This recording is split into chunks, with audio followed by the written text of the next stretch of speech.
Assalamualaikum warahmatullahi wabarakatuh. Perkenalkan, saya Indah Fajarwati, NDH 18 dari kelompok 2. Saya sekarang menjabat sebagai Kepala Bidang Pembinaan, Pelatihan, Produktivitas, dan Penempatan Tenaga Kerja di Dinas Tenaga Kerja dan Transmigrasi Provinsi Kalimantan Selatan. Saya di sini akan menjelaskan tentang lesson learn materi klaster 1 terkait dengan akuntabilitas kinerja, manajemen kinerja, dan standar pelayanan kinerja. Baiklah, saya akan mulainya. Yang pertama, cascading pohon kinerja dari Dinas Tenaga Kerja dan Transmigrasi Provinsi Kalimantan Selatan, yaitu di eselon 2-nya untuk menurunkan tingkat pengangguran, yaitu tingkat pengangguran terbuka, dan juga untuk meningkatkan partisipasi angkatan kerja. Kemudian turun menjadi eselon 3, yaitu meningkatnya serapan tenaga kerja yang berkualitas, dan ini menjadi indikator kinerja utama di SKPD saya.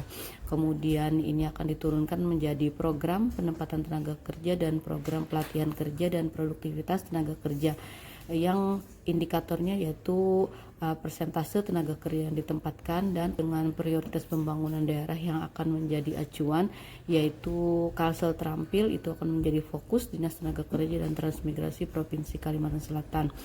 Sesuai dengan misi Gubernur Kalimantan Selatan, yaitu mengembangkan sumber daya manusia yang agamis, sehat, cerdas, dan terampil. Dan terampil inilah yang akan menjadi fokus kami sebagai Dinas Tenaga Kerja dan Transmigrasi Provinsi Kalimantan Selatan. Kemudian tantangan internal dan eksternal jelas menjadi tantangan yang berat bagi perkembangan ketenaga kerjaan. Yang pertama yaitu bonus demografi yang diperkirakan terjadi pada tahun 2030 hingga 2045 sebagai puncaknya. Di tahun tersebut akan diperkirakan akan menjadi lonjakan usia produktivitas sebesar 60% dibandingkan usia non produktif. Kemudian latar belakang pendidikan angkatan kerja. Yang ketiga yaitu mismatch antara supply and demand. Kemudian yang keempat revolusi industri 4.0 dan era digitalisasi. Nah, sinergitas dunia pendidikan dengan dunia dunia usaha dan dunia industri itu dilakukan berbagai upaya. Yang pertama, upaya terus-menerus dalam link and match dengan kompetensi yang dibutuhkan pasar kerja antara pendidikan dan pelatihan. Kemudian melakukan pertemuan secara periodik antara stakeholder mengenai prospek pasar kerja. Yang ketiga, optimalisasi bursa kerja khusus untuk memfasilitasi alumni dengan dunia usaha, dunia industri. Kemudian mendorong keterbukaan dunia usaha dalam menerima PKL dengan program pemagangan. Mismatch kebutuhan demand dan ketersediaan suplai tenaga kerja terampil ini sangat bertolak belakang ya, antara kebutuhan tenaga kerja dengan suplai tenaga kerja ya yang ada saat ini.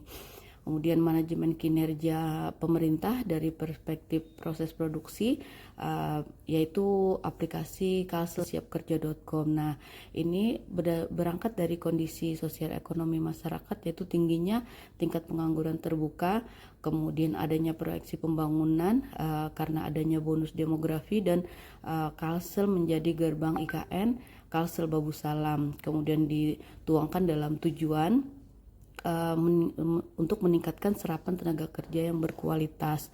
Kemudian input dan yang tersedia untuk pemutakhiran dan pengembangan aplikasi siapkerja.com. Kemudian ada proses yang dilakukan untuk pengembangan aplikasi Kalsel siapkerja.com, yaitu yang pertama membutuhkan tim koordinasi daerah vokasi, kemudian penambahan fitur-fitur yang menjadi Kalsel siapkerja.com. Kemudian output yang didapat dari kegiatan ini yaitu aplikasi Kalsel siapkerja.com siap digunakan. Kemudian terjadinya link and match antara supply and demand. Kemudian outcome antara yang dirasakan yaitu pencaker dan perusahaan dapat dengan mudah, murah, cepat, efektif, dan efisien untuk berkomunikasi. Kemudian hasil kinerja yang terakhir yaitu menurunkan tingkat pengangguran yang akan berdampak pada masyarakat Kalsel terampil dan sejahtera sesuai dengan misi dari Kepala Daerah Provinsi Kalimantan Selatan. Nah, mungkin itu yang bisa saya sampaikan dari manajemen kinerja, akuntabilitas kinerja. Setelah kerangka perencanaan dilakukan yang tertuang pada RPJMD dan Renstra SKPD serta jangka pendeknya RKPD dan Renja SKPD, kinerja akan ditetapkan. Setelah itu pelaksanaan program kegiatan dan kinerja tersebut dilaporkan melalui Lakip.